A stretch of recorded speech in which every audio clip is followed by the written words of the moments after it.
What's up guys, and welcome back to the channel. And today's a special day because we've never done this before, but I'm here at European Inspired Automotive with Seth, and we're going to be tearing apart this 2012 Volkswagen CC.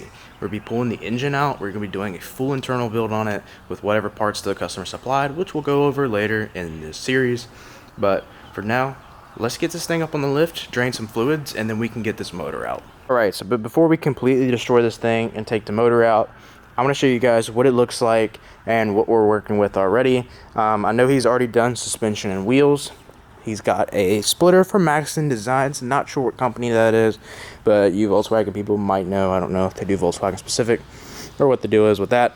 We have an intake from Unitronics. We already have some CTS coils, so that's pretty sick. I think it has upgraded turbo already. I'm not sure. I think he's going to even go bigger turbo. We'll see what happens after we build the block for him. This car is sick. It's a manual, so it makes the build 100% worth it. I know his little sister, who he's going to give this to, is going to love it. Hopefully she rips the hell out of it, and hopefully it doesn't blow up, but it's not really my problem.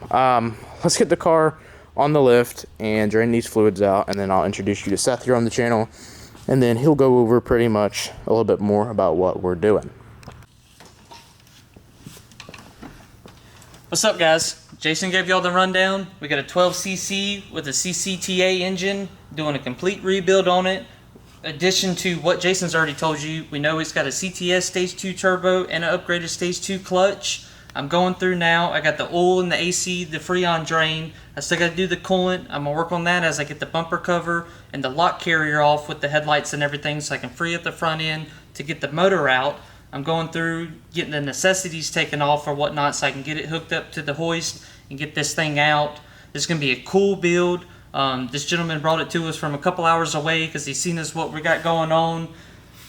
Up over here, he brought us some parts. We got some IE rods going on, JE pistons. Going to do an ARP headstuck kit with some race bearings. We'll see what happens. We'll do a fresh tune to it when we get done. But as I keep going through, like I said, we'll get the front end off. I'll start working on the axles, the wheels, and everything. Get the downpipe off. That way we can make a smooth out and get it torn apart, get everything separated, and get it up on the engine stand and start tearing down this thing to make sure we got a good block to go with so we can put some power to it.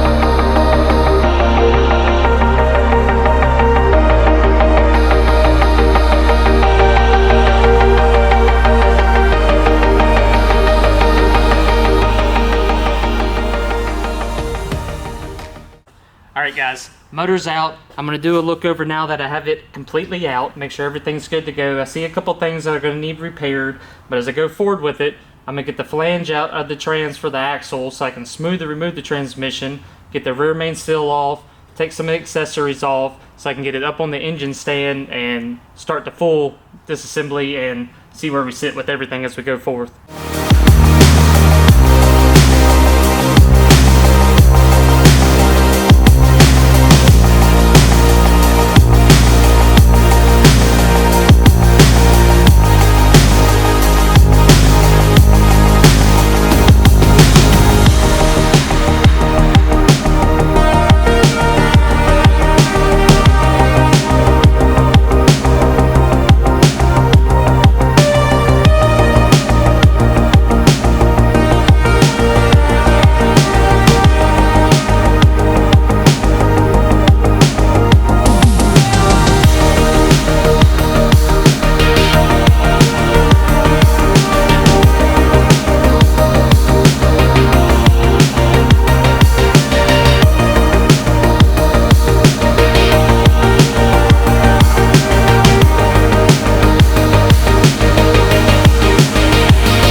What's up guys? We got the teardown completely done. We got everything down to the bottom end, the crank and everything out. We first noticed when we got the head off, definitely had some consumption going on cylinder 1 right there, which we're not too surprised about. It still had the old original pistons in it with the faulty rings and everything. But when we got down to it, when I did get the pistons out, we had a lot of scoring going on the conrod bearings. Almost every cylinder had excessive scoring. At that point, we took a second look at the crank itself. Yeah, just about dropped it don't matter if it's going to drop or not. It's a piece of shit. But we had excessive scoring on all the conrod connections on the journals and everything. So to be safe with everything, we're going to be replacing the crank, going through, measuring everything out, all new main bearings, everything set to put these integrated rods and these Melee pistons in and get everything measured. But in the meantime, machine shop, we got a fresh head that's going to be going on it, not using his original head. That way we know everything's square, all new valves and seals all the way through. That way we can put some extra boost on this thing and get some power out. But in the meantime, this is going up to the shop like I said, and we'll update you when we get everything back together.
Alright, we're ready for the next step.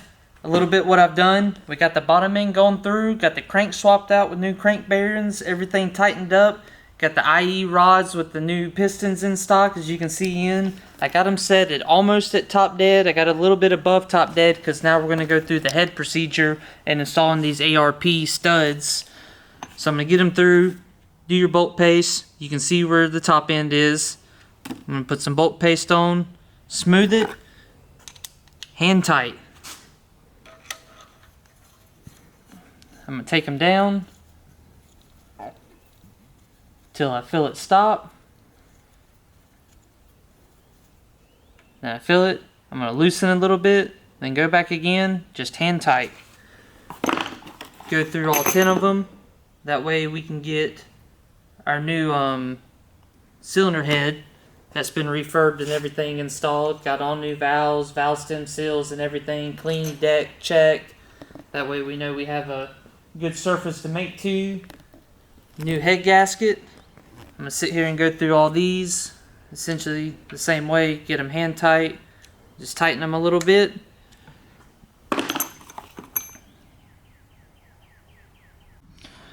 Alright, cool. Got all the head studs hand tightened down. Got the OEM head gasket on. And time to get the head on.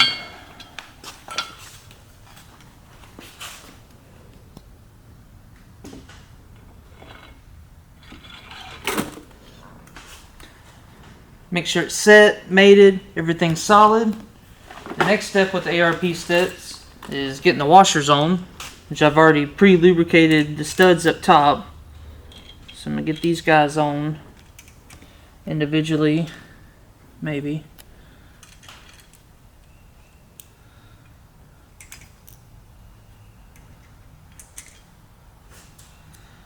Go through, get all 10 of these guys on.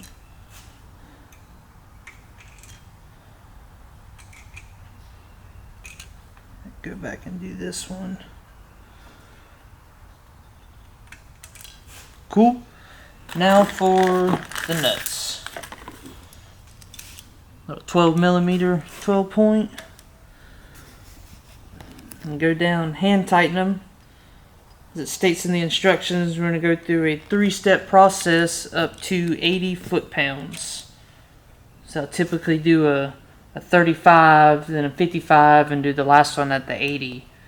That way I can mark them and go through them in the correct sequence as stated, which is the same sequence as using the OEM studs, head bolts themselves.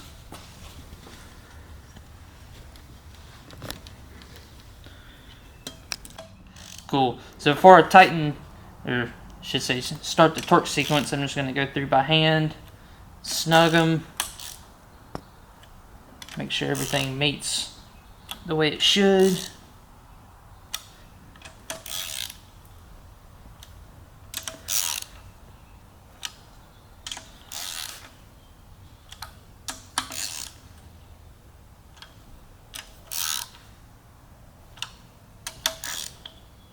Come back to the center ones.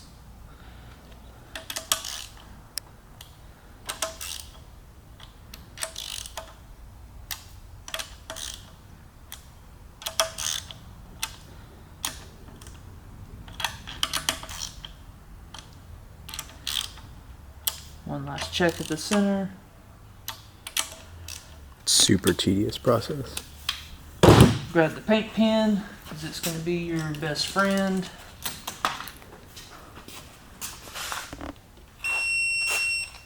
Let the torque wrench 0, 35 foot-pounds. Like I said, 3 steps up to 80.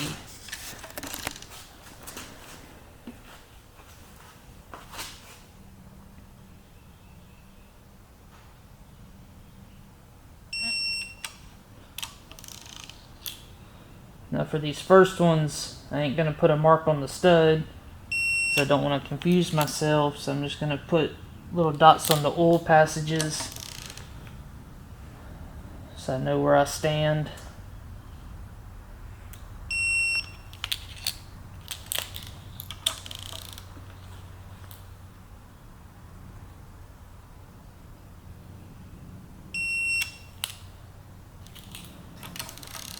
Side to side and go diagonal. Don't matter which side you start on, they're all going to end up the same at the end.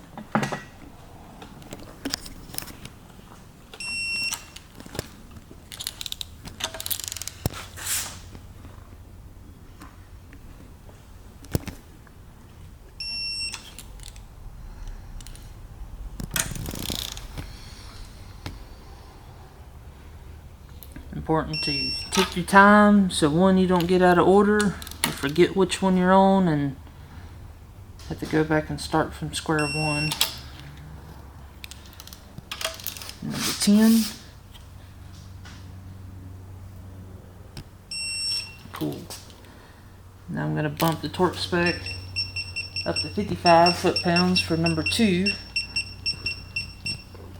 Because I did start on the exhaust bank, I will start on the intake bank this side, just how I am with them.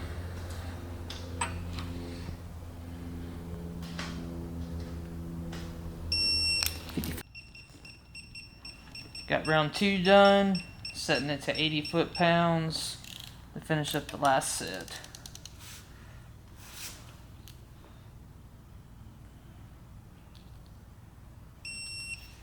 Now on these, I will mark the stud top just to verify set 3 is complete.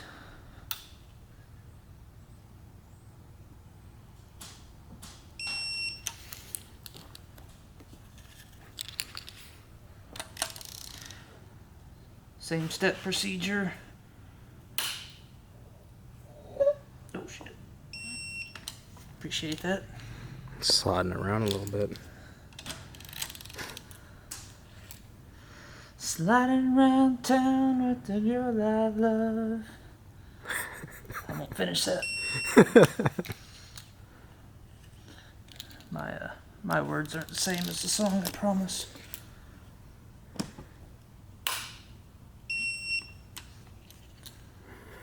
It's like the sketch part of it. Well, that's important of making sure you just hand tighten the actual stud. So when you get to this set, as they say, you can Loctite them into the block, which I don't prefer doing unless we're doing like a really big turbo build or something. Because at that point I expect the block just to explode at some point, so it's not really going to matter.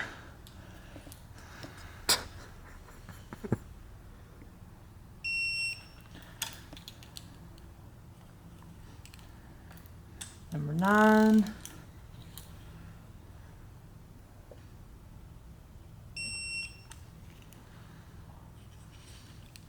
Last one.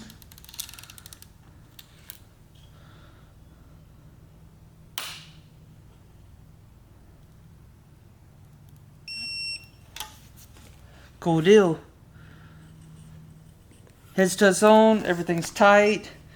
What I'm going to go through now, I'm going to get all the lifters and rockers cleaned off, bleed all the lifters, so when I go in I can have a smooth install with them to where they'll be spongy, letting the cam mold down perfectly with the cams and the cradle on, and go through and do that sequence next so I can get it timed up, chains on, do the balance shaft, main chain, oil pump chain, get this thing sealed up so it can set, and work on getting it off the stand, get the rear main on so all the sealant sets. I'll do the accessories, turbo, water pump, intake, all that good stuff. Get them mated back together and see if we can get this thing back in the car this afternoon. Yeah, the time lapse is going. Is that going? Yeah. Sick. So Seth's gonna explain real quick what he's doing. Well, step 1, Jason's stepping in front of my time lapse right now. I can edit that Step out. 2, I'm bleeding out these lifters. See these guys? I can't even push it down. It's stiff, full of oil. I want them to be spongy. So when I put the roller on and I put it down into the head, and then I put the camshafts down, it doesn't cause excessive pressure and it goes down nice and easy. So when I bolt the cradle down and torque it down, it doesn't affect anything and gives it a smooth entry on the way in.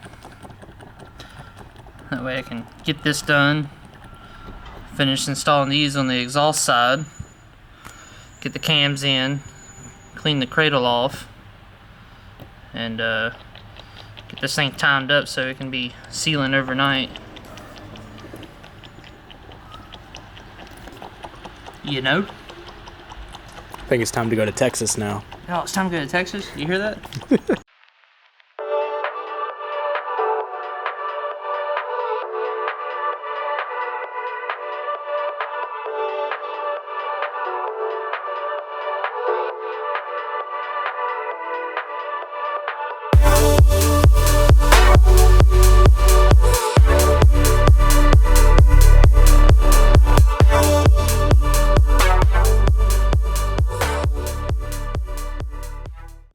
Cool deal. We got her timed up. Started with the balance shaft chain. As you can see, the balance shaft, the chain's got special links on them. We'll mark them in the blues. Set the balance shaft in time in correlation with the crank. Then we'll go through, do the main timing chain, set the distance. It'll be 61 to 64 millimeters, usually measuring about 64 right at the pin. We'll do the exhaust, measure it out 124 to 126. Once again, we're going to usually be at the max at 126. Lock it down to the crank on the special mark down there. And then last, we'll just put the oil pump chain on and pull the pin, set her up. Yeah. Cool.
Looks like you got it running.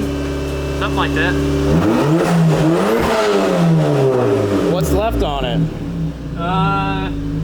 Doing the break-in, bleed everything out, make sure the coolant bleeds through, let it sit, do a couple of heat cycles, drive it, put some good miles on it, and send it. Cool deal. Let's hear it.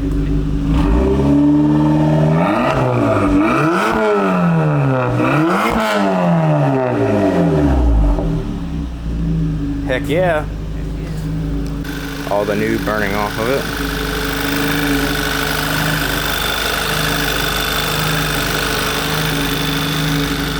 And just like that, it's back together. Hopefully you guys enjoyed this video.